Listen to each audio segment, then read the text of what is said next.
अगर एक पत्थर फेंको तो या तो कौवे पे गिरेगा या वकील पे गिरेगा। समाज में जो चर्चा रहती है कि जो कुछ नहीं करता है वो लॉ कर लेता है। आप किसी फील्ड को नहीं चुनते हैं, फील्ड आपको चुनती है। वर्ल्ड के one of the best professions में से है लॉ, इसमें जी। कोई डाउट नहीं है। तो सबसे पहले मैं यही जानना चाहूंगा कि अगर लॉ में जाना है तो हम कैसे किसी कोर्स में एंट्री करें, क्या पढ़ाई करेंगे? देखिए, एक बहुत बेसिक सी बात है कि सबसे अच्छे कॉलेज से सबसे बुरा कोर्स करना ज्यादा बेहतर है कि सबसे बुरे कॉलेज से सबसे अच्छा कोर्स कोर्स करना। टीचर के लिए बहुत जरूरी है कि एक बच्चे की स्ट्रेंथ और वीकनेस को पहचान। मेरे ऑनलाइन प्लेटफॉर्म पे बहुत सारे बच्चे जुड़े हैं। प्लेटफॉर्म अगर मैं जानना चाहूँ जुडिशरी जंक्शन। जी जी। इलाहाबाद हाई कोर्ट के बारे में मैंने एक चीज और सुना है। इलाहाबाद हाई कोर्ट एक ऐसा हाई कोर्ट है जो प्रधानमंत्री को ही सजा देता था। अगर आप कानून यानी कि लॉ के क्षेत्र में अपना करियर बनाना चाहते हैं तो आज की पूरी बातचीत आपके लिए है। नमस्कार, मेरा नाम उत्तम सिंह है और आज हमारे साथ हैं कानून के एक्सपर्ट यानी कि लॉ के एक्सपर्ट और इलाहाबाद हाई कोर्ट के वकील आशुतोष सर। बहुत बहुत स्वागत है सर आपका। नमस्कार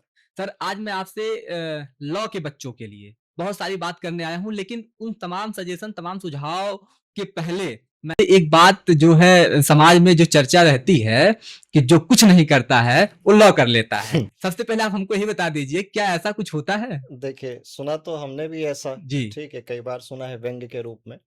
लेकिन इसको व्यंग्य के रूप में लेने के बजाय थोड़ा सा हमें सीरियसली इस बात को समझना चाहिए। जी खास करके भारत देश के लिए, कि हमारे भारत में आपने देखा है कि जितना भी हमारा फ्रीडम स्ट्रगल हुआ है, इसमें सबसे ज़्यादा जो लोग सबसे आगे थे, या ये कहें कि जिनका रोल सबसे ज़्यादा था, वो सब एसेंशियली लॉयर्स ही थे।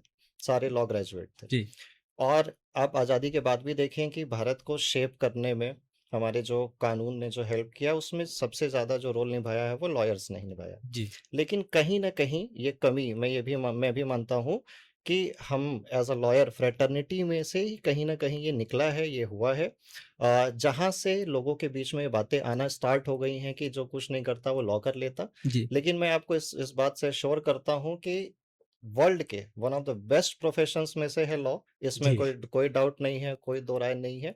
जी और स्काई इज द लिमिट। हम्म अगर आप लॉ में हैं हम्म तो आप ये समझिए कि आप आसमान भी छू सकते हैं हम्म। और साथ ही साथ आप गर्त में भी रह सकते हैं। दोनों ही आप पॉसिबिलिटीज हैं। आपने कहा कि लॉ बहुत बेस्ट है, मतलब ऐसे के लिए तो अब बेस्ट की बात है तो करना क्या है, कैसे करना है? अगर मैं एक नॉर्मल बच्चा हूँ या एक मैं छोटा सा बच्चा, मान लीजिए मैं 12th पास आउट या मैं स्कूलिंग कर रहा हूँ, तो अगर मुझे जानना है कि मैं लॉ में अपना करियर कैसे बनाऊं, लॉ में जाने के लिए पहले मुझे क्या कोर्स करना चाहिए, कैसे कैसे पूरी मैं ए टू जेड जानकारी लेना चाहूंगा आपसे। तो सबसे पहले मैं यही जानना चाहूंगा कि अगर लॉ में जाना है तो हम कैसे किसी कोर्स में एंट्री करें, क्या पढ़ाई करें, कैसे? देखिए, बच्चों से ज़्यादा तो सबसे पहले इस बात को बहुत ही आप डिटेल में समझिए, गंभीरता से समझिए जी कि बच्चों से पहले उनके माँ-बाप को इस बात को समझना चाहिए हम्म कि एक लॉ में करियर बनाने के लिए क्या बच्चे के अंदर वो स्किल्स हैं या नहीं है, और जी साथ ही साथ क्या आसपास की कंडीशंस, जो हम्म इकोनॉमिक कंडीशंस हैं आपकी, क्या फेवर करती हैं कि बच्चा इस कोर्स को परसू कर सके, क्योंकि इसके अंदर बहुत सारी चीज़ें रिक्वायर्ड हैं।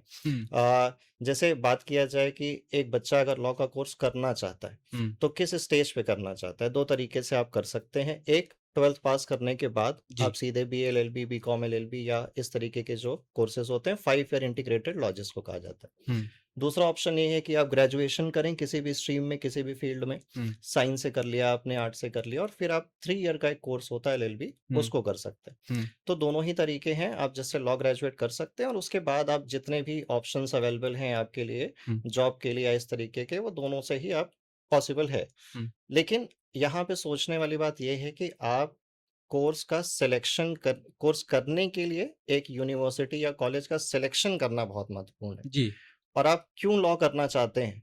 जी सबसे पहले तो ये सवाल अपने आप से पूछना चाहिए। हाँ और मैं अपने एक्सपीरियंस से बता रहा हूँ कि बच्चों को पढ़ाते वक़्त हम्म कॉलेजेस में मैंने ये देखा है, ये पाया है हम्म कि बच्चे सिर्फ़ और सिर्फ़, जैसे भारत में और चीज़ों में भेड़-चाल है, हम्म उसी तरीके से लॉ में भी आजकल भेड़-चाल है कि बच्चों ने जो है बस कोई किसी ने किया या समझा दिया या बता दिया कि हम्म, बहुत ही ल्यूक्रेटिव है, जी। बहुत अपॉर्च्युनिटीज़ हैं, और बच्चा अपने गाँव से निकल देता है लॉ करने के लिए। तो वही मैं बात कह रहा था, जैसे कोई बच्चा है लॉ करना चाहता है तो आप कहें कि यूनिवर्सिटी या कॉलेज का पहले चयन करना।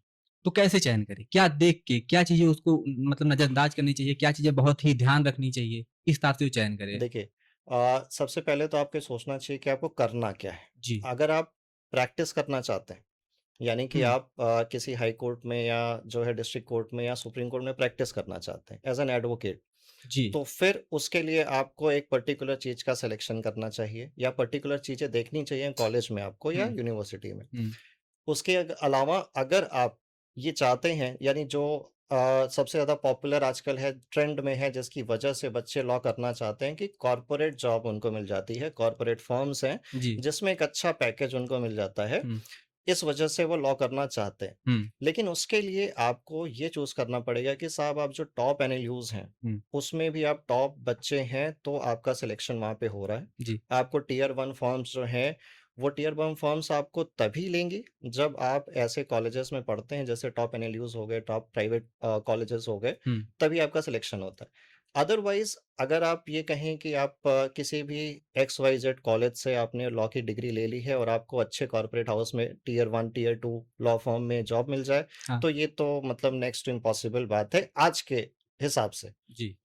तो ये पहले आपको क्लैरिफ़ाई करना बहुत ज़रूरी है। जी, कि आपको लॉ में किस तरफ जाना किस है? तरफ जाना है आपको? किस तरफ जाना बस इसी में एक बात और मैं समझना चाहूँगा, कि क्या-क्या तरफ हम किस-किस तरफ जा सकते हैं? जैसे लॉ करने में एक बहुत ही बड़ा मिथ है, मैं सोचता हूँ कि जो नॉर्मल बच्चा आता है उसको लगता है मैं लॉ कर लूँगा, मतलब एक कोई कोर्स हुँ, करूँगा, हुँ। मैं किसी वो कोर्ट में जाऊँगा, वहाँ प्रैक्टिस करूँगा, वकील बनूँगा, जज बनूँगा। एक तो ऑप्शन ये हो गया। इसके अलावा अगर उसमें करियर के और ऑप्शंस देखे जाएँ, कोई बच्चा लॉ में आ रहा है, तो और क्या-क्या और कुछ रास्ते दिखते हैं हमको? क्या-क्या देखिए, दिखते हैं? बहुत सारे रास्ते हैं फ़िलहाल जी, तो। सबसे कॉमन और सबसे जो आप देखते हैं सबसे ज़्यादा जो है और जैसे आपने कहावत की बात की कि जो है, जो जो कुछ कुछ नहीं नहीं बनता करता वो है, वो लॉ लॉ कर करता है। लेता है। जी। तो वैसे एक और फ़ेमस है यहाँ पे कि हुँ। अगर एक पत्थर फेंको तो या तो कौवे पे गिरेगा या वकील पे गिरेगा। ये तो इलाहाबाद के लिए बड़ी वो हाँ, बढ़िया कहावत इलाहाबाद के बताई। लिए है ये। जी। तो देखिए प्रैक्टिस एक ऐसा प्रोफ़ेशन है, जिसमें बहुत ही ज़्यादा सिंसियरिटी की ज़रूरत होती है, बहुत ही हार्ड वर्क की ज़रूरत है और ये समझिए कि आपको लाइफ़ टाइम मेहनत करते रहना है। हुँ। आपका ये नहीं है रिटायरमेंट पॉइंट ऑफ टाइम नहीं है कोई कि अब आप 10 साल आपने मेहनत कर ली तो इसके बाद मेहनत नहीं करनी है। जी। मेहनत करने का तरीका बदल जाता है। तो हाँ। प्रैक्टिस तो सबसे एक एक ल्यूक्रेटिव है, प्रैक्टिस में स्काई इज़ द लिमिट। आप कुछ भी कर सकते हैं। आप जानते हैं कि जो टॉप लॉयर्स हैं भारत में इस समय, जो एक हियरिंग का कहीं 5 लाख से 20 लाख पर हियरिंग का वो फीस लेते हैं, जी। ठीक है? लेकिन क्या वो हर पर्सन के लिए संभव है, हर व्यक्ति के लिए संभव है? ऐसा नहीं है। जी। प्रैक्टिस अगर आपको करना है, तो 2-4 स्किल्स आपके अंदर बहुत अच्छी होनी चाहिए। हुँ, क्या-क्या? एक कम्युनिकेशन स्किल जी, आपकी अच्छी होनी बिल्कुल। चाहिए। हाँ, इनिशियली अगर नहीं भी है, आप लेटर ऑन डेवलप कर सकते हैं। विथ ये एक प्रैक्टिस। ऐसी जी। चीज़ विथ प्रैक्टिस हुँ, आप हुँ। कर सकते हैं। दूसरा पर्सनैलिटी पे आपको अपने बहुत ज़्यादा ध्यान देना पड़ेगा। आपकी पर्सनैलिटी पॉज़िटिव होनी चाहिए, आपका ऑरा पॉज़िटिव होना चाहिए, हुँ, जिसको हुँ। आजकल ऑरा की बात बहुत होती है। हुँ, तो तब आप इस फ़ील्ड की तरफ जाएँ। ये हुँ, तो एक बेसिक एसेंशियल रिक्वायरमेंट है जो आपकी बॉडी पर्सनैलिटी में होना चाहिए। हुँ, इसके बाद आपको लॉ के ऊपर प्रैक्टिकल जो नॉलेज है, हुँ, यानी कि लॉ एक थ्योरी पढ़ लेना हुँ, कॉलेज में, हुँ, वो तो ठीक है। हुँ। वो पढ़ते वक़्त आपको इस पे भी ध्यान देना होगा कि क्या आप उसका प्रैक्टिकल एप्लीकेशन कर सकते हैं या नहीं? जी, यानी कि दुनिया में आप उसको अप्लाई करने की क्षमता रखते हैं या नहीं? जी, अगर आप ऐसा करने में संभव हैं, जी, तो प्रैक्टिस आपके लिए अच्छा है। जी। दूसरा, प्रैक्टिस में आप ये समझिए कि जितना ज़्यादा देखिए प्रैक्टिकल बात है कि जितना ज़्यादा आप लोगों से मिलते हैं या जितना ज़्यादा आप लोगों को जानते हैं, आपके लिए इनिशियली आसान होता है। जी, फिर लेटर ऑन देखिए, पहले ही दिन से किसी का नाम नहीं बनता, नाम बनाने में समय लगता है। बिल्कुल। भले आप सेकंड जनरेशन या थर्ड जनरेशन लॉयर ही क्यों ना हो। ये तो आप किसी फ़ील्ड में जाना चाहेंगे तो आपको हाँ, समय तो लगेगा। जी, आपको समय बिल्कुल। लगेगा। हाँ। वैसे इसमें भी है, बहुत सारे लोग हैं जो स्ट्रगल करते हैं इनिशियली 5-6 इयर्स में और उसके बाद प्रैक्टिस छोड़ देते हैं, हुँ, सीरियस नहीं रहते हैं। हुँ। तो आप अगर मेहनत कर सकते हैं जी, जी तोड़ जी। और कंटिन्यूअस कर सकते हैं, तो फिर आपको प्रैक्टिस में जाना जाना चाहिए। चाहिए। इसके अलावा और प्रैक्टिस में ऑप्शंस? जाना है तो देखिए कॉलेजेस के बारे में अगर आप बात कर रहे हैं, तो आप ऑब्वियसली ऐसा कॉलेज चुनें, जहाँ पे आपको एक्स्ट्रा करिकुलर एक्टिविटीज़ करने का बहुत मौका मिले। जी। बहुत सारी करिकुलर एक्टिविटीज़ मिलें आपको, आपको एक्सपोज़र मिले। हुँ, आप जैसे बहुत सारी चीज़ें होती हैं, जैसे मूट कोर्ट होता है, हुँ, पार्लियामेंट्री डिबेट होती है। हुँ, तो जब आप कोर्स कर रहे हैं, तो उसमें इसमें पार्टिसिपेट ज़रूर करना हुँ। चाहिए। ये आपकी पर्सनैलिटी को डेवलप करता है। जी। आप दूसरे कॉलेजेस में पार्टिसिपेट करने जाते हैं, एक्सपोज़र मिलता है। हुँ, तो आप समझते हैं कि दुनिया में क्या हो रहा है। जी, प्लस उसके साथ-साथ आपकी एक नेटवर्किंग अच्छी होती है, जो आपको फ्यूचर में काम आती है। बिल्कुल। इसके अलावा क्या और करियर के ऑप्शन मान लीजिए प्रैक्टिस एक हो गया, हुँ। कि कोई लॉ करता है, प्रैक्टिस करता है। इसके अलावा और कुछ ऑप्शंस? देखिए हम प्रयागराज में हैं अभी। जी, यहाँ पूरब का ऑक्सफोर्ड इलाहाबाद यूनिवर्सिटी है। जी, यहाँ पे आप अगर लॉ फैकल्टी की बात करें तो मेरे हिसाब से इसको जजेस की फैक्ट्री कहना गलत नहीं होगा। बिल्कुल, क्योंकि पिछले दिनों में हमने देखा है कि अभी मुझे जहाँ तक रिसेंट का याद आ रहा है 23 या 24 में हुँ, एक साथ यहाँ से पीसीएसजे में 52 लोग, फिर हुँ, उसके बाद 13-14 लोग, फिर मतलब लगातार ऐसे मैंने कई हुँ। रिजल्ट्स देखे हैं, तो देखिए फिर 300 में से जी, 52 लोग, हाँ, ये रफ़ली अगर आप देखें तो 20% के आस-पास बिल्कुल, होता है। बिल्कुल। आप पूरे उत्तर प्रदेश में जी, एक यूनिवर्सिटी, एक कॉलेज से हुँ, अगर 20% सिलेक्शन मिल रहा है, हुँ, तो ऑब्वियसली आप इसको फैक्ट्री कह सकते बेटर हैं। मानेंगे, बिल्कुल। तो वही चीज़ है, यहाँ पे बच्चे सिर्फ़ इसको देख कर के आते हैं कि साहब हमको जो है जुडिशरी में जाना है या गवर्नमेंट जॉब की तरफ जाना है। हुँ, तो इसमें ऑप्शंस हैं आपके अभी फ़िलहाल जुडिशरी है, एपीओ के एग्ज़ामिनेशंस हैं, ये जो हुँ, मेजर एग्ज़ामिनेशंस हैं। हुँ, यानी कि आपने पीसीएसजे का यूपी में होता है पीसीएसजे, हुँ, एग्ज़ामिनेशन दिया, हुँ, 3 स्टेजेज़ हैं आपके प्री, मेंस, इंटरव्यू और उसके जी, बाद आप सेलेक्ट होते हैं, हुँ, सिविल जज जूनियर डिवीज़न की रैंक पे जाते हैं। हुँ, लेकिन आप देखिए कि चैलेंजेस इसमें भी हैं अगेन कि जी, आपने डिग्री ले ली और डिग्री लेने के बाद फिर आपको प्रिपरेशन करनी पड़ती है उन सारे सब्जेक्ट्स की दोनों ही पॉइंट ऑफ व्यू से प्री और मेंस के। जी, प्लस ये होता है कि प्रॉब्लम ये है कि वैकेंसीज़ आप देख रहे हैं कि बहुत ही इर्रेगुलर हैं। हाँ, और जुडिशरी में अभी ये है कि रिसेंटली सुप्रीम कोर्ट के जजमेंट के अकॉर्डिंगली 3 साल का प्रैक्टिस का सिस्टम। यानी कि आप पहले 3 साल प्रैक्टिस करेंगे और तभी उसके बाद जो है आप एग्ज़ाम के लिए एलिजिबल होंगे। अच्छा, उससे पहले आप एग्ज़ाम नहीं दे सकते। हाँ, तो ये थोड़ा-सा डिस्करेजिंग अभी बच्चों के लिए हो गया है। जी, लेकिन एट द सेम टाइम ये मैंने अपने चैनल से भी, यूट्यूब पे भी और कई जगहों से बोला है बच्चों से हुँ, कि देखिए डिस्करेज या डिसहार्टन होने की ज़रूरत नहीं है। हुँ, अ, आपके पास ऑप्शंस इतने सारे हैं अपार्ट फ्रॉम जुडिशरी। हुँ, जैसे जो मेरे पास बच्चे जुडिशरी के लिए अभी पढ़ रहे हैं या जो पिछले सालों में पढ़ते आए हैं, बहुत सारे बच्चे सेलेक्ट हुए, बहुत सारे ऐसे बच्चे हैं जो रिपीट कर रहे हैं या 1-2 नंबर से नहीं हो पाया। जी, लेकिन जब जजमेंट आया हुँ, और उनका भी एक्सपीरियंस कंप्लीट नहीं था तो बहुत ज़्यादा डिसहार्टन हुए, हुँ, परेशान हुए। हुँ, लेकिन आप देखिए कि जैसे अभी आपकी इन्फॉर्मेशन के लिए बता दूँ, हुँ, पिछले 6 महीने में हुँ, दिल्ली, हरियाणा, राजस्थान, एमपी, यूपी, बिहार, हुँ, इन सब जगहों पे या तो एपीओ की वैकेंसी आ गई है या अभी आने वाली है। जी, रिसेंटली 1 हफ्ते 10 दिन इस तरीके से है। हुँ, तो एपीओ यानी जो सरकारी वकील, हुँ, एक पब्लिक प्रोसिक्यूटर, कोर्ट के अंदर आपको जो ट्रायल करते हुए दिखाई देता है सरकार की तरफ से, जी, जी, वो जॉब भी बहुत अच्छी है। इसमें भी अगेन 3 स्टेजेज़ होते हैं, कुछ राज्यों में 2 ही स्टेजेज़ होते हैं। हुँ, जैसे एमपी वगैरह में एक एक प्रीलिम्स एग्ज़ामिनेशन आपने दिया और इंटरव्यू हुँ, दिया। अगेन ये भी बहुत ही अच्छी जॉब है हुँ, और साथ-साथ ये काफ़ी कंपैरेटिवली जुडिशरी के हिसाब से आसान है, जी, ईज़ी है। हाँ, तो ये तो देखिए मेजर जॉब्स हो गई जो हाँ, एक बच्चा कर सकता है। जी, इसके अलावा यूनियन पब्लिक सर्विस कमीशन की तरफ से जी, बहुत सारी जॉब्स निकलती रहती हैं। अभी लॉ आपने के जो लिए, है जी, एक वेब सीरीज़ देखी होगी, जी, कौन? जिस वेब सीरीज़ में ये संदीप भैया की वेब सीरीज़ देखी होगी, एस्पिरेंट वाली की बात कर रहे हैं? एस्पिरेंट्स की, जी, जी, जी। जिसके अंदर आपने वो देखा होगा कि असिस्टेंट लेबर कमिश्नर होते हैं हाँ, हाँ, वो। हाँ। तो ये जो एएलसी है, जी, एएलसी की पोस्ट निकाली जाती है यूपीएससी द्वारा जी, और ये पोस्ट एक लॉ ग्रेजुएट के लिए तो बहुत ही ज़्यादा ईज़ी है, क्योंकि जी, उसके अंदर लेबर लॉज़ होते हैं जो पूछे जाते हैं अच्छा, और आप अपने यहाँ लेबर लॉज़ पढ़ते हैं। हाँ, तो आपकी एक तरीके से एक्सपर्टीज़ है उसके ऊपर, हुँ, एक इस तरीके की जॉब होगी। फिर इंटेलेक्चुअल प्रॉपर्टी से रिलेटेड हुँ, कॉपीराइट हो गया, हुँ, पेटेंट हो गया, इस तरीके की तमाम वैकेंसीज़ है जो हुँ, यूनियन पब्लिक सर्विस कमीशन द्वारा निकाली हुँ, जाती हैं। हाँ, तो साल भर में ये मानिए कि कम से कम 20 से 25 गवर्नमेंट जॉब्स हैं जो डिफरेंट-डिफरेंट आती आती है। हैं, ठीक? हाँ, लेकिन इस सब का कोर यही है कि आप अगर अपने कोर्स के दौरान हुँ, अच्छे से पढ़ाई करते हैं हाँ, और साथ ही साथ ये रखते हैं कि साहब हमारे अंदर पेशेंस है, हम जी, हार्ड वर्क कर सकते हैं, हाँ। तो फिर आप जो है आपके लिए रास्ते बहुत आसान हैं। मैंने करियर का सवाल पूछा था, उसमें मुझे 2 चीज़ें समझ में आई।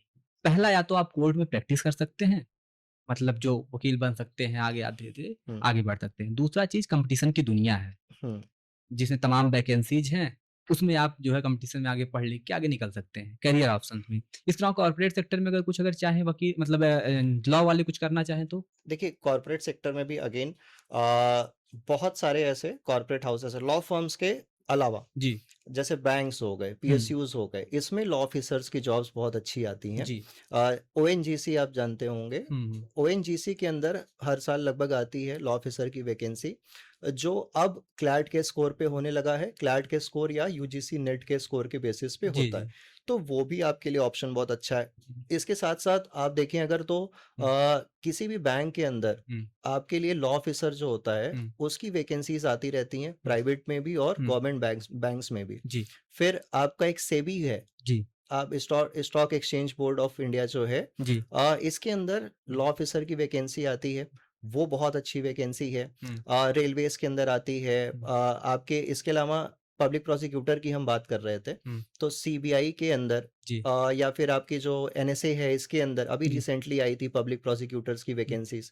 तो वैकेंसीज़ की कमी नहीं है। हुँ, कमी इस बात की है हमारे भारत में कि बहुत सारे ऐसे लोग हैं हुँ, जो बच्चों को सिर्फ फॉर कमर्शियल पर्पसेस गुमराह करते रहते हैं। हाँ, ये मोटिवेट करना और डीमोटिवेट करना साथ में चलता रहता है। जी, तो अपने फ़ायदे के लिए लोग क्या करते हैं कि बच्चों को बता देंगे कि नहीं, ये अभी पर्टिकुलरली आपको ऑप्शन है, ये बहुत अच्छा है। कोर्स बेचने के लिए बता देंगे कि ये हमारा कोर्स कर लो, ये इस जॉब के लिए बहुत अच्छा है। हुँ, लेकिन साथ ही साथ बच्चों को ये समझना चाहिए, अपनी हर परिस्थिति को देखते हुए, हुँ। कि उनके लिए कौन-सा ऑप्शन बेस्ट है।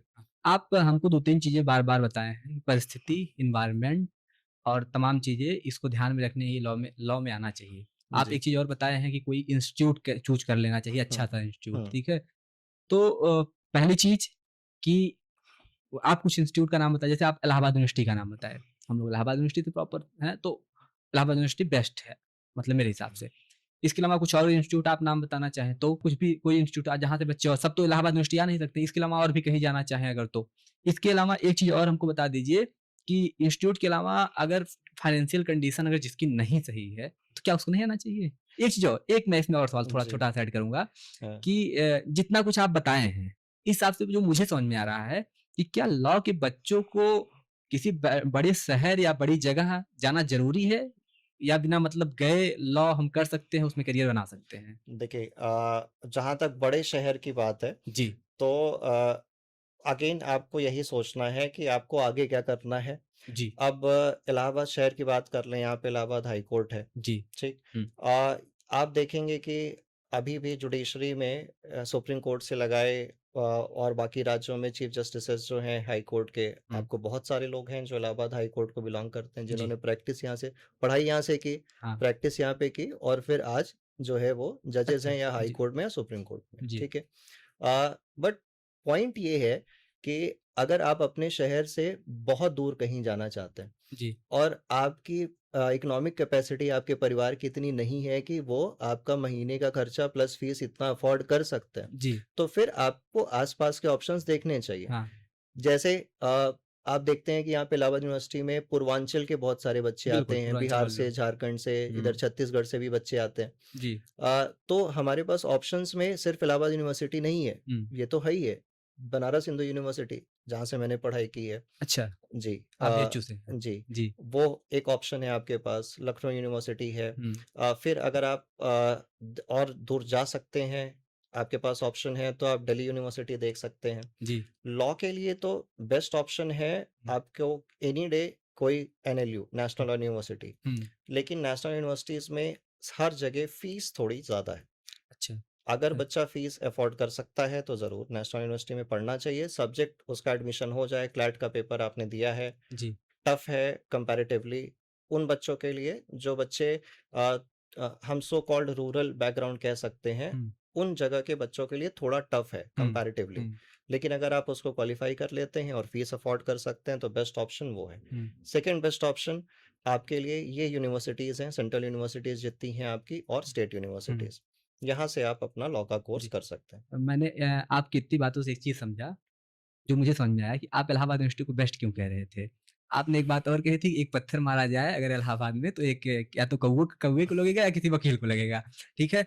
तो मुझे अब समझ नहीं, में ये मेरे वाक्य नहीं है, मैंने हाँ, सुना मतलब है। एक ठीक। चर्चित समाज में चर्चित एक कुछ चल जी, लाइनें हैं, ठीक है? जी। ऐसे बात चलती रहती है। हालाँकि मैं इसको बड़े पॉज़िटिव तरीके से देखता हूँ। इसलिए देखता हूँ क्योंकि किसी भी कॉम्पिटिशन में या किसी भी क्षेत्र में जाने के लिए उस जैसा एनवायरनमेंट होना बड़ा ज़रूरी है। और बिल्कुल। इलाहाबाद में वही एनवायरनमेंट मिलता है। आपको किसी भी चाय की टपरी पे, किसी दुकान पे आपको 2-4 वकील चाय पीते हुए, आपको 2-4 ज्ञान की बातें बताते हुए मिल जाएँगे। या जी, आप कह लीजिए जैसे सिविल सर्विसेज़ में कहते हैं, तो यहाँ तमाम तरीके के लोग मतलब तमाम क्षेत्र से लोग मिल जाएँगे, जिसमें वकीलों की संख्या बड़ी ज़्यादा होती है या लॉ के क्षेत्र के लोगों की संख्या बड़ी ज़्यादा होती है। इतनी सब बात है। इसके बाद हाई कोर्ट की बात आप कर रहे थे, इलाहाबाद हाई कोर्ट की। मैं इस पे भी छोटा-सा एक टिप्पणी चाहूँगा। इलाहाबाद हाई कोर्ट के बारे में खूब सारी चीज़ें चलती हैं। एक विशेष दर्जा दिया जाता है लोगों के बीच में, अनऑफ़िशियल रूप से इलाहाबाद हाई कोर्ट अपने आप में एक ओहदा रखता है। इस पे जी। क्या ऐसा कुछ सही है बातें? देखिए, इलाहाबाद हाई कोर्ट उन चुनिंदा हाई कोर्ट्स में से है जी। जो अ, क्रिएट हुए थे पेटेंट्स के थ्रू, ठीक है? हुँ, सॉरी, चार्टर के थ्रू। और ये हाँ, और ये कहा जाता है high court of judicature at Allahabad. तो ये हाई अच्छा। कोर्ट ऑफ जुडिकेचर है जो अपने आप में ऐतिहासिक रूप से बहुत ज़्यादा हुँ, इम्पोर्टेंस रखता है और इसकी एक बहुत लंबी लेगेसी है, हुँ, 150 सालों की। हुँ, और इतना पुराना हाई कोर्ट है। हुँ, आप देखेंगे, अगर सर्च करेंगे हुँ, तो बहुत सारे जजमेंट ऐसे इलाहाबाद हाई कोर्ट के मिलेंगे जो आज तक हमारे लिए, या बहुत सारे जजेस इलाहाबाद हाई कोर्ट के ऐसे मिलेंगे हुँ, कि जिनकी जो लीगल लेगेसी है वो हमारे लिए आज तक एक, आप कह सकते हैं कि बहुत अच्छा एग्जाम्पल है, जी, या जो अभी भी लॉ को शेप करने में जी, हमारे लिए काफ़ी कारगर है। हुँ। जी। इतनी सारी मतलब अभी एक इलाहाबाद हाई कोर्ट की बात हो रही थी। इलाहाबाद हाई कोर्ट के बारे में मैंने एक चीज़ और सुना है। पता नहीं मतलब मैंने सुना है, कहीं पढ़ा भी है। इलाहाबाद हाई कोर्ट एक ऐसा हाई कोर्ट है जो प्रधानमंत्री को भी सज़ा देता था। देखिए, मतलब दिया है, सज़ा दिया वो है ऐसा कुछ करके। एक्चुअली उसमें ऐसा है कि जब 71 के टाइम में इलेक्शन हुआ था, हाँ, इंदिरा गांधी के इंदिरा समय में। गांधी का, जी, जी, जी। तो उनके जो ऑपोज़िशन में थे, मतलब जो उनके खिलाफ खड़े हुए थे, हुँ। राजनारायण, तो हाँ, उन्होंने ये चैलेंज किया था इलाहाबाद हाई कोर्ट के सामने कि हुँ, उन्होंने सरकारी जो तंत्र है, उन सबों का इस्तेमाल किया था हुँ, चुनाव में, अपने हुँ, इलेक्शन में, जो कि मॉरल कोड ऑफ कंडक्ट के अगेंस्ट में है। हुँ, तो उनके चुनाव को खारिज करते हुए इलाहाबाद हाई कोर्ट का पहले जजमेंट आया था। हुँ। तो इलाहाबाद हाई कोर्ट की वो लेगेसी है कि जो इनकम्बेंट प्रधानमंत्री या प्रधानमंत्री को भी जो है सज़ा देते हाँ, मतलब हाँ। उनके दबाव में आने से नहीं वो रहता, मतलब उनके दबाव में भी नहीं दबाव में आता नहीं है। आता। जी। हाँ, एक चीज़ अभी जब मैं बात कर रहा था करियर वगैरह की और बड़े शहर में जाने की, लॉ में ऑनलाइन कुछ है जैसे आज के समय में जितने कॉम्पिटिशन वगैरह हैं, वो सब ऑनलाइन पे टिक गए हैं। मैक्सिमम जी। बच्चे ट्रांसफ़र हो गए हैं ऑनलाइन पे, ऑफ़लाइन चीज़ें थोड़ी-सी डैमेज हो चुकी हैं। तो देखिए, दोनों ही चीज़ें हैं, दोनों के प्रोस एंड कॉन्स हैं। जी, जैसे मैं पर्सनली अगर मैं बताऊँ तो ऑनलाइन भी बच्चों को गाइड करता हूँ, मेंटर करता हूँ, ऑफलाइन भी मेरे पास बहुत सारे बच्चे आते हैं। जी।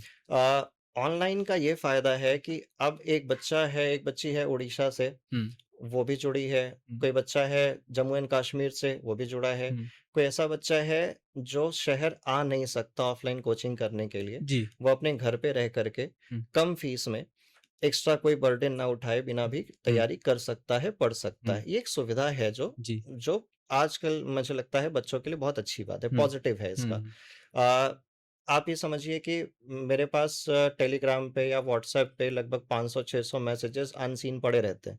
अच्छा। हुँ, कभी भी कोई वैकेंसी का रिज़ल्ट आता है तो 10, 20, 50 बच्चे सेलेक्ट उसमें रहते ही रहते हैं, हुँ, जिनको कभी न कभी आपने गाइड किया होगा। हुँ, तो एक लॉन्ग लेगेसी है हुँ, ऑनलाइन की, जो हुँ, कि बच्चे जुड़ रहे रहते हैं आपसे और कभी भी वो गाइडेंस ले सकते हैं। हुँ, ज़रूरी नहीं है कि वो फिज़िकली आपके पास आएँ, हुँ, तभी आप गाइड कर पाएँगे। हुँ। बट प्रॉब्लम ये है कि कई बार आप बच्चों को उतने अच्छे से समझ नहीं पाते हैं, जो हुँ, बच्चे ऑनलाइन आपसे जुड़ते हैं। अच्छा। समझने का मतलब कि उनकी क्या रिक्वायरमेंट्स हैं, उनकी क्या मजबूरियाँ हैं, क्या हुँ, परेशानी है, उनकी स्ट्रेंथ क्या है, वीकनेस क्या है। जी, टीचर के लिए बहुत ज़रूरी है कि एक बच्चे की स्ट्रेंथ और वीकनेस को पहचानना। बिल्कुल। जब आप पहचानते हैं तो फिर आप उनको बेहतर तरीके से गाइड कर सकते हैं। जी। मेरे एट ऑनलाइन प्लेटफ़ॉर्म पे बहुत सारे बच्चे जुड़े हैं। प्लेटफ़ॉर्म अगर मैं जानना चाहूँ तो जुडिशरी जंक्शन। जी, जी, जी, तो अब आप चाहे यूट्यूब चैनल पे भी देख सकते हैं या जी, फिर जो है हमारा ऐप भी है। जी। तो जो बच्चे हमसे जुड़े हुए हैं, हुँ, चाहे मेंटरशिप प्रोग्राम के थ्रू या किसी कोर्स के थ्रू, तो हमारी कोशिश यही रहती है कि उनकी जो प्रॉब्लम है, किसी भी तरीके से हुँ, रिलेटेड, उसको हम सॉल्व कर लें। जी, और कई बार तो फीस और इन सब चीज़ों से रिलेटेड भी अगर कोई प्रॉब्लम होती है, तो वो हम लोग जो है कैटर कर लेते हैं। जी, बस प्रॉब्लम जो ऑनलाइन में यही है कि एक जो ऑफ़लाइन क्लास का जो फ़ील होता है, टच होता है, वो मिसिंग होता है। ऑफ़लाइन के बेनिफिट्स ये हैं कि ऑब्वियसली बच्चा आपके सामने होता है, तो आपको बहुत सारी चीज़ें से समझ में आती हैं कि आपको कहाँ इम्प्रूव करना है, जी। बच्चे को कुछ समझ में आ रहा है, नहीं आ रहा है। प्लस ऑफ़लाइन में डेली जो कनेक्शन होता है ना कि वो एक्सेसिबिलिटी ज़्यादा अच्छी रहती है कि बच्चा आपके पास रोज़ आ रहा है हुँ। और रोज़ वो आप जो वर्क दे रहे हैं, वो देख रहे हैं, आप प्रोग्रेस मॉनिटर कर सकते हैं जी। बच्चे की, हुँ, ये होता है। हुँ। बट तो हाँ, ऑब्वियसली ऑनलाइन में थोड़ा-सा बच्चे के लिए इकोनॉमिक फ़ायदा है, वही मैं कह बेनिफिट रहा था, है। इसीलिए मैं पूछा था क्या बड़े शहर में आना ज़रूरी है? तो हालाँकि अगर इंस्टीट्यूट से आप अच्छा कोई कोर्स कर लेते हैं, देखिए, इसके बाद डिग्री लेने तो आपको आना ही डिग्री लेने तो पड़ेगा। आना ही पड़ेगा आपको। हाँ। कोचिंग तो आप भले कर सकते हैं घर पे जी, बैठ के, लेकिन डिग्री लेने तो आपको किसी न किसी जगह जाना ही जाना ही पड़ेगा। पड़ेगा। एक उसमें सिलेक्शन इसी प्रकार करें कि आपके लिए फ्यूचर आप कहाँ देख रहे हैं। हुँ, उस हिसाब से आप कॉलेज चूज़ करें, उस हुँ, हिसाब से आप जाएँ। हुँ, हाँ, लेकिन अच्छा कॉलेज देखिए एक बहुत बेसिक सी बात है हुँ। कि सबसे अच्छे कॉलेज से सबसे बुरा कोर्स करना ज़्यादा बेहतर है कि सबसे बुरे कॉलेज से सबसे अच्छा अच्छा कोर्स कोर्स करना। कर अच्छा। जी। तो आप आईआईटी दिल्ली से, आईआईटी मुंबई से उनका जो सबसे बुरा कोर्स होगा, वो कर लीजिए, तो भी आप ज़्यादा सक्सेसफुल हो जाएँगे, हुँ, रादर दैन कि आप किसी एक्स-वाई-ज़ेड कॉलेज के बेस्ट मतलब बीटेक कर लें या बीएलएलबी कर लें, तो भी आप जो है, आपके सक्सेस के चांसेस हुँ, कंपैरेटिवली कम कम होंगे। रहेंगे। मतलब आप एक अच्छे इंस्टीट्यूट में जाएँगे, मेन चीज़ इसका मुझे वही समझ में आता है कि एनवायरनमेंट और लोगों तक जी, पहुँच, रीच बिल्कुल। और तो उससे थोड़ा-सा देखिए, लॉ कंपैटिबिलिटी के लिए एक बनती है। बहुत ही फ़ेमस कहावत है हुँ, जो मैं अपने हर बच्चे को बोलता हूँ हुँ, कि a lawyer must know something about everything and everything about something. हुँ। किसी चीज़ के बारे में मतलब सब कुछ जानिए और अ, कुछ चीज़ों के के बारे बारे में में हाँ, तो आपको जानना ही है जानना है थोड़ा-थोड़ा। मतलब आप सब कुछ जानना पड़ेगा आपको लॉ के हाँ, बारे में। तो ये आपके लिए पॉसिबल नहीं है जब आप ऐसे एनवायरनमेंट में नहीं हो। हुँ, ऐसे परिवेश में आना ज़रूरी है, जी, जहाँ पे आपको ये अपॉर्च्युनिटी मिले कि आप हाँ। एक ऐसा जान सकते हैं। हुँ। करियर की बात हो गई और इंस्टीट्यूट की बात हो गई। इसके अलावा अगर कोई इसके अलावा मान लीजिए अगर कोई बच्चा है, लॉ में आ रहा है और उसको डर है कि अगर मैं लॉ में कुछ नहीं कर पाया, तो बैकअप क्या होना चाहिए उसके लिए? ठीक है, ये हाँ, बहुत इम्पोर्टेंट क्वेश्चन है मेरे हाँ, हिसाब से बच्चों जी, के लिए। देखिए क्या होता है, मैं यही बात स्टार्टिंग में आपके साथ कर रहा था जी। कि एक बच्चा जो हुँ, 16-17 साल का है, जिसने अभी 12th पास किया है, हुँ, उसने बहुत ज़्यादा दुनिया नहीं देखी, हुँ, बहुत ज़्यादा उसको अभी पता नहीं है। हुँ, तो उसमें माँ-बाप, परिवार, गार्जियन इनके गाइडेंस की बहुत ज़्यादा ज़रूरत होती है। हाँ, कई सारे ऐसे बच्चे हैं जो लॉ में एडमिशन ले तो लेते हैं, हुँ, लेकिन 1 साल, 2 साल करने के बाद उनको एहसास होता है कि ये फ़ील्ड उनके लिए बनी नहीं है बनी नहीं, और बिल्कुल। वो छोड़ के चले जाते हैं हुँ, या फिर वो बहुत मुश्किल से पास होते हैं और फिर कुछ और करने लगते हैं। जी, मैं अपने कई जूनियर्स को जानता हूँ, क्लासमेट को जानता हूँ, हुँ, जिन्होंने बीच में लॉ कोर्स छोड़ कर के दूसरा काम स्टार्ट कर दिया। हुँ, अ, ऐसा नहीं है कि आप इसमें सक्सेसफुल नहीं हो सकते, जी, लेकिन कई बार ऐसा होता है कि आपकी लाइकिंग्स हैं या नहीं है, आपके अंदर वो स्किल्स हैं या नहीं है। जी, तो आपको अगर पसंद ही नहीं है ये फ़ील्ड, तो फिर ऑब्वियसली आपके लिए नहीं है। हुँ, लेकिन अगर आप इमेजिन कर सकते हैं, अपने आप को देख सकते हैं उन जगहों पे हुँ, और आप वैसा बनना चाहते हैं, हुँ, करना चाहते हैं, हुँ। तो फिर ज़रूर लॉ करना चाहिए। एक चलते-चलते हम एक आध क्वेश्चन और आपसे रखेंगे और क्योंकि लगभग मुझे भी लगता है पूरी बातें हो गई हैं, जो ज़रूरी बातें थी। और मैं एक लास्ट क्वेश्चन पूछना चाहूँगा, अभी मैं इलाहाबाद विश्वविद्यालय के जी, मतलब मूल रूप से हम लोग वहीं के हैं और वहाँ के बच्चे ज़्यादा फ़ॉलो करते हैं, हालाँकि लॉ के सभी बच्चे देखेंगे। अभी इलाहाबाद विश्वविद्यालय के पीजी का एंट्रेंस हो रहा है, आगे आने वाले 3-4 दिनों में इसका जी। एंट्रेंस एग्ज़ाम है। तो बच्चा जो एलएलबी करना चाहता है, एलएलएम करना चाहता है, उसका एंट्रेंस एग्ज़ाम इस 2-4 दिनों में वो क्या कुछ पढ़ ले ऐसा कि हो जाए अच्छा और एडमिशन पा जाए क्योंकि लॉ की कट ऑफ बड़ी ठीक-ठाक जाती है यहाँ की। जी, जी। देखिए कॉम्पिटिशन ज़्यादा है इसलिए कट ऑफ जी। ज़्यादा जाती है। हुँ, एलएलएम के लिए तो देखिए क्या है कि आपके सारे लॉ के सब्जेक्ट्स आते हैं। हुँ, तो आपको इस समय अब थोड़ा-सा क्वेश्चन प्रैक्टिस करना चाहिए हुँ, और जो है आपको जितने भी सब्जेक्ट्स हैं लॉ के, हुँ, उनके वन लाइनर्स आप तैयार करें जी। क्योंकि ऑब्जेक्टिव पेपर होता है, हुँ, एमसीक्यूज़ होते हैं, तो उस पे थोड़ा-सा फ़ोकस करें।